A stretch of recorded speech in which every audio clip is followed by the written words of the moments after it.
And Joni with your live Pinpoint Doppler 12 Futurecast.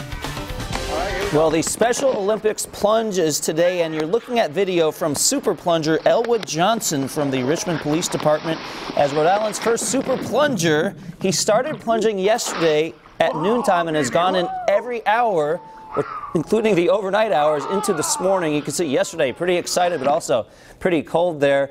I'll be jumping in the water at noon today, along with many other people from Eyewitness News. And come on down and support the Special Olympics. Speaking of that, let's look at live Pinpoint Doppler 12. Briefly, we'll look at this wide view, but not a lot going on here. So we take you into Goddard Park, where the plunge will be occurring. And of course, at noontime, the forecast, not too bad. 41 degrees, still forecasting mostly sunny skies. Right now, we are seeing some stubborn clouds, especially in eastern Massachusetts. I'm hoping we can shove most of those out of the way by noontime because water temperatures will be chilly. So we're going to need that sun to warm us up when we come back out of the water. Water temperature right now around 40 degrees. And yes, that is chilly. Kind of makes you feel numb when you come out of the water, but definitely come on down. As we look at the satellite picture, there is that stubborn band of clouds now advancing in from eastern Massachusetts, overtaking a good part of the Providence metro area now. Still a decent amount of sunshine in western and northwestern Rhode Island.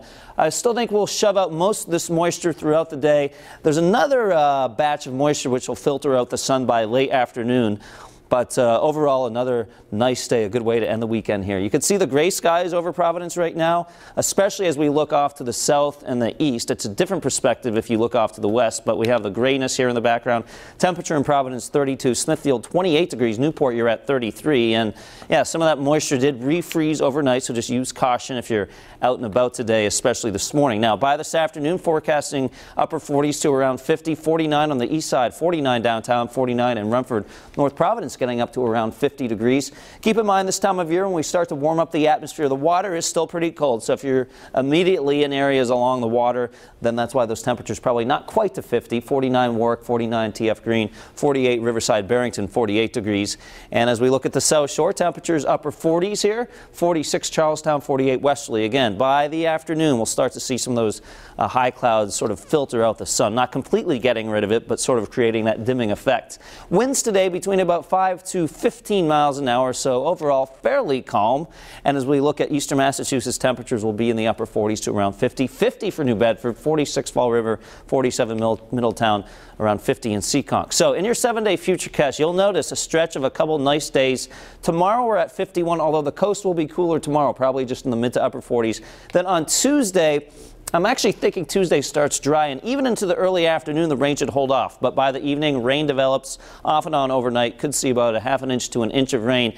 And at this point, it looks like it will be liquid and not frozen precipitation. So if you're tired of shoveling the snow, you're actually not going to mind that system. Then as we go into the rest of the 7-day Futurecast, it does get colder again. Highs in the upper 30s to 40s with nighttime temperatures back into the mid-20s by the end of the week. Don't forget about WPRI.com. You can always go there for your latest weather updates. And of course, we also have updates on Tony's weather blog. Sunset this evening around 7 o'clock. That's an approximate time, but that is the good news.